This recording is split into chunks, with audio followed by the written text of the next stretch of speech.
पाहुणं काय म्हणते ती? आपल्याला 2 एकर रान आहे म्हणून पाहुणं पुरगी द्यायला नाही म्हणते ती. शांताबाईच्या नाचाला काय खावर समजलं काय?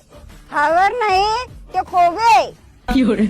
कोबा असू नाही तर वांगा असू दे, आम्हाला 2 एकर वाल्याला पोरगी द्यायची नाही. याच 2 एकरात आम्ही चंदन लावणार आहे लहान. अजय मी मागापासून त्यासनी तीच सांगतोय.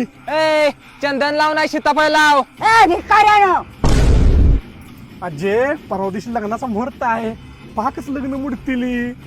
झुकणार नाही म्हातारी त्याच मुहूर्तावर. तुझं लग्न श्रीवल्ली संगच लावणार, ती पण यांच्या समोर लावणार. अजय लगीन माझं म्हशी संग लावतेस काय? कप भाड्या, ती मस्त नव श्रीवल्ली आहे. आयो मा.